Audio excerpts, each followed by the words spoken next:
రెడ్డి గారిని వేదికపై రాసిన కోరుతున్నాం.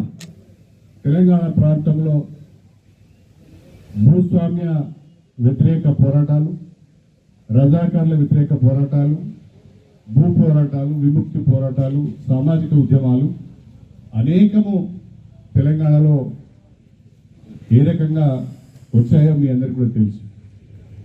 అంటే మనకు తెలంగాణకు ఒక గొప్ప ఉద్యమ చరిత్ర ఉన్నది, పోరాటాల చరిత్ర ఉంది. అందుకనే తెలంగాణను పోరుగడ్డ అంటారు, అందులో ఓరుగల్లును కూడా పోరుగడ్డ అంటారు. అలాంటి పోరుగడ్డలో మన చాకలి ఐలమ్మ పుట్టింది.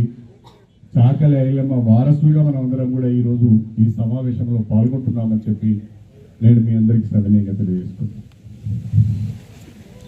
చాకలి ఐలమ్మ విగ్రహాన్ని ట్యాంక్ బండ్ పైన పెట్టించాలి అని మన రజక సంఘం సోదరులందరూ కూడా అడిగారు. వాస్తవంగా ట్యాంక్ బండ్ మీద ఉండవలసింది చాకలి ఐలమ్మ విగ్రహం మాత్రమే. ఆమెనే ఈనాటి ఇప్పటి తరం స్ఫూర్తిగా తీసుకోవాలి.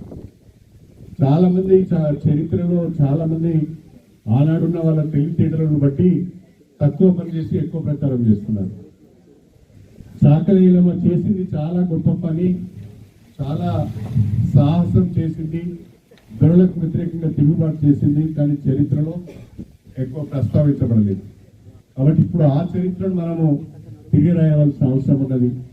చాకలి ఐలమ్మను ప్రతి ఒక్కరు కూడా స్ఫూర్తిగా తీసుకోవాలి అంటే ట్యాంక్ బండ్ పైన ఎవరెవరియో విగ్రహాలు ఉన్నాయి, ఆ విగ్రహాలకు ఏమాత్రము తీసిపోని చరిత్ర, అక్కడ ఉన్న మనుషుల యొక్క విగ్రహాలకు ఏమాత్రం తీసిపోని చరిత్ర చాకలి ఐలమ్మది. కాబట్టి తప్పకుండా నేను ముఖ్యమంత్రి గారితో మాట్లాడి మన చాకలి ఐలమ్మ విగ్రహాన్ని ట్యాంక్ బండ్ పైన పెట్టించే ప్రయత్నం నేను చేస్తానని చెప్పి సందర్భంగా మీకు తెలియజేసుకుంటున్నాను.